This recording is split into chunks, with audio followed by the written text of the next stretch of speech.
Varicose veins కి సరైన చికిత్స కోసం సంప్రదించండి ఎవిస్ హాస్పిటల్. అమ్మా నమస్తే. నమస్తే అమ్మా. అమ్మా, ఇంట్లో సాధారణంగా పూజ చేసుకుంటూ ఉంటాం. అవును. కొంతమంది నిత్య పూజ చేస్తారు, కొంతమంది ఒక స్పెసిఫిక్గా గురువారం అని ఒక రోజు, శుక్రవారము, శనివారము, ఇలా ఒక్కొక్క రోజును పెట్టుకొని వారంలో ఆ రోజు పూజ చేసుకుంటారు. అయితే ఇంట్లో పూజ చేసేటప్పుడు ఎవరు చేస్తే ఎక్కువ ఫలితం ఉంటుందమ్మా? ఇంట్లో ఎవరు పూజ ఎక్కువ చేయాలి? అమ్మ, మీరు అన్న దాంట్లో ఎక్కువ పూజ చేయడం గురించి చెప్పడానికి ముందు మీరు ముందరన్న మాట కూడా చెప్తాను నేను సమాధానం. వారానికి ఒక రోజే చేస్తామేమిటి పూజ?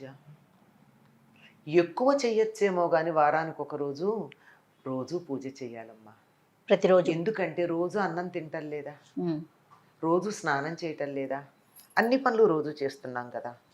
పూజ కూడా ఎక్కువ తక్కువల మాటటుంచి తప్పనిసరిగా చేయాలి. ప్రతిరోజు చేసుకోవాలి. రాముణ్ణి ఏ రకంగా తృప్తిపరుస్తున్నామో అక్కడ రాముడో కృష్ణుడో ఏ రూపంలో మీకు నచ్చిన దైవం ఎవరైతే ఉన్నారో వారికి ప్రతిరోజు కనీసం ఒక్క దీపం పెట్టి, దీపం పెట్టడానికి కూడా కొన్ని పరిస్థితులు అనుకూలంగా లేకపోవచ్చు, కనీసం ఒక అగరొత్తి వెలిగించి దండం పెట్టుకుని ఒక్క స్తుతి చేసుకోవడానికి అవదా, చెయ్యొచ్చు.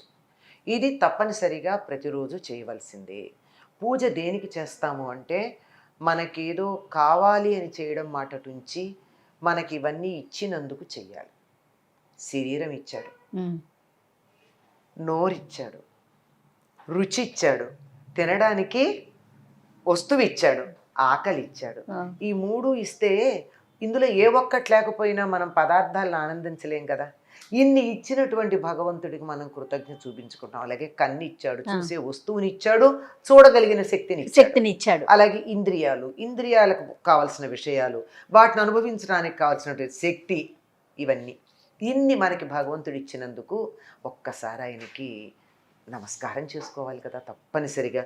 ఈ ఐదు ఇంద్రియాలు ఇచ్చాడు, 5 జ్ఞానేంద్రియాలు, 5 కర్మేంద్రియాలు ఇచ్చాడు. వీటిని కలిపి మనస్సుని ఇచ్చాడు. అందువల్ల ఒక్కసారి హృదయం దగ్గర ఇంద్రియాలని, కర్మేంద్రియాలు, జ్ఞానేంద్రియాలు, మనస్సు కలిపి ఇక్కడ నమస్కారం చేసుకోవాలి. అందుకని తప్పనిసరిగా రోజు చేయాలమ్మ. ఎంత చేస్తామన్నది వేరు. మీరు అన్నట్టు ప్రత్యేకంగా చేయడం అన్నది వారానికి ఒక రోజు చేసినా 2 రోజులు చేసినా మీ ఇష్టం. కానీ రోజు మాత్రం ఎంతో కొంత చేయక తప్పదు. ఒక దండమన్నా పెట్టమంటారు, అన్నా చెయ్యాలమ్మా. దాన్ని పూజ ఎంత చేస్తావు, దాన్నే పూజను. ఒక స్తోత్రం చేయి. నోరిచ్చాడు గనక తినడంతో పాటుగా స్తోత్రం చేయి. కన్నిచ్చాడు గనక అన్ని చూడడంతో పాటు ఆయన మొహం ఒకసారి చూడు. చెవిచ్చాడు గనక ఎన్నో వింటున్నావు, నీ నోటితో అన్న స్తుతి నువ్వు విను. ముక్కిచ్చాడు గనక ఆయన దగ్గర ఒక పువ్వో అగరొత్తో పెట్టి వాసన చూడు, ఆస్వాదించు. ఇట్లా అయితే ఎవరు చెయ్యాలి అన్నది మనకి శాస్త్రాలు చాలా స్పష్టంగా చెప్పాయమ్మా. మనం మామూలుగా సంకల్పం చెప్పుకునేప్పుడు ఏం చెప్తాం? ఒక పేరు చెప్తాం. ఏదో ఫలానా గోత్రోద్భవస్య ఫలానా నామధేయస్య అని చెప్తాం. అన్నాకేమంటున్నాం? ధర్మపత్ని సమేతస్య సహకుటుంబాన అని చెప్తున్నాం. అంటే ఎవరు పూజ చేస్తున్నట్టు? యజమాని అన్న పదానికి కూడా అర్థం ఏమిటంటే, పూర్వకాలం యజ్ఞాలు చేసేవారు. యజ్ఞం చేయడానికి అక్కడ కూర్చునేవాడెవడో వాడు యజమాని. మిగిలిన వాళ్ళందరూ దానికి అమరుస్తారు. ఇప్పుడు యజ్ఞం ఒక ఆయన కూర్చుని చేస్తున్నాడమ్మా, చేస్తూ ఉంటే దానికి కావాల్సిన వస్తువులు ఇవ్వాలి కదా, కుటుంబం అంతా సహకరించాలి కదా. అలా కుటుంబం అంతా సహకరిస్తుంది, ఒకళ్ళు చేస్తున్నారు, ఫలితం అందరికీ వస్తుంది. అంచేత ఎవరు అంటే ఆ ఇంటి యజమాని ఎవరున్నారో, ఇంటికి పెద్ద ఎవరున్నారో ఆ పెద్ద పూజ చేస్తే చాలు. ఇంటిల్లిపాదికే వస్తుంది. ఎందుకని ఆ సంకల్పంలోనే ధర్మపత్ని సమేతస్య, ఆవిడ పక్కన కూర్చుని ఉండొచ్చు, ఉండకపోవచ్చు. సరిగ్గా ఆయన పూజ అంతా అయిపోయే సమయానికి నైవేద్యం తీసుకొచ్చి అక్కడ పెడుతుంది కదా, చాలుగా, అందులో భాగమే. లేదు ఈయన ఇక్కడ కూర్చుంటే పిల్లలు వెళ్ళి పూలు కోసుకొస్తారు ఇంట్లో, ఇప్పుడు వాళ్ళు కూడా అందులో భాగస్వామ్యం అయినట్టే కదా. వాళ్లే కూర్చుని చేయాలని ఏం లేదు.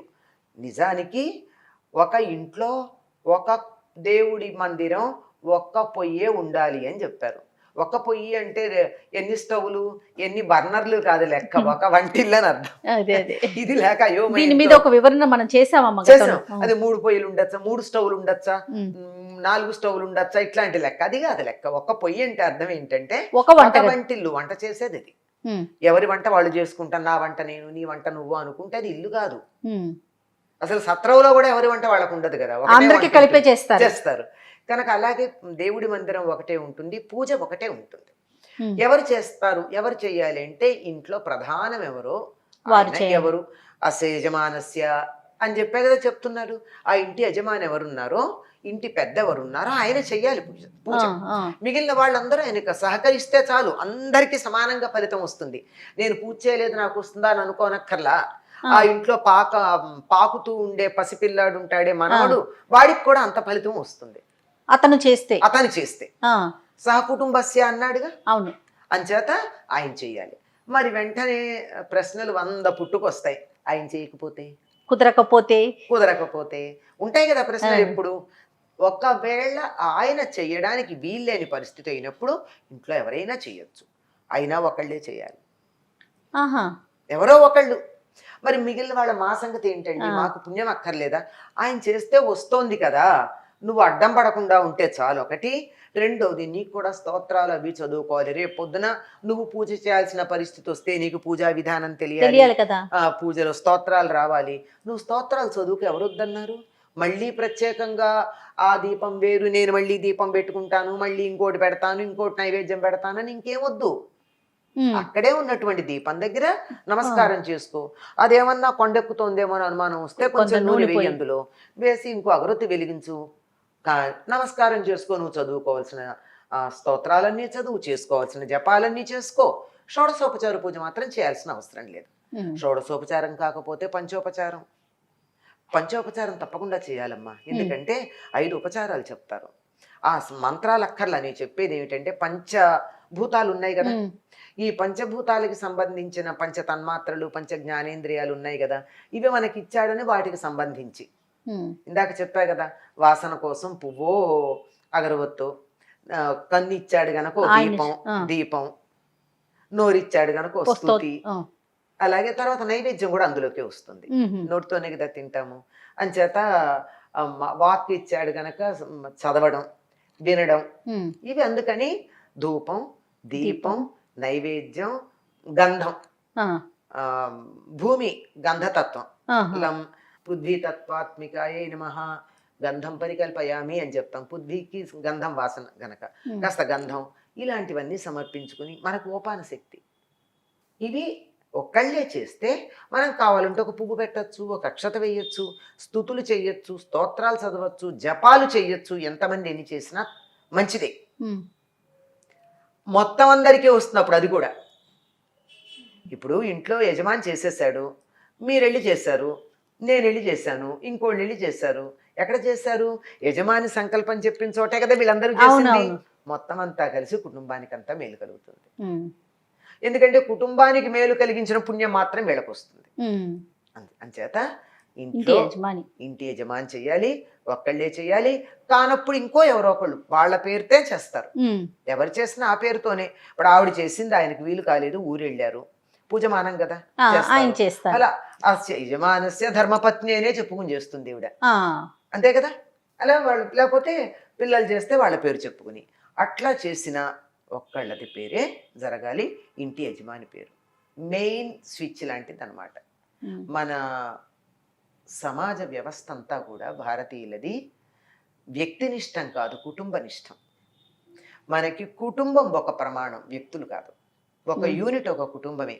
నిజానికి మనకి స్వతంత్రం వచ్చేటటువంటి సమయంలో ఆలోచన చేశారు, ఓటు కుటుంబానికి ఒకటి ఇద్దామా, వ్యక్తులకు కాకుండా అనే ఆలోచన కూడా జరిగింది. మనంతా మనకి ఫ్యామిలీ యూనిటీ అన్న దాని మీద ఒకప్పుడు అంతటి పట్టు ఉండేది. అది నెగ్గలేదు అనుకోండి, అసలు ఎవరు అంగీకరించలేదు, వేరే మాట.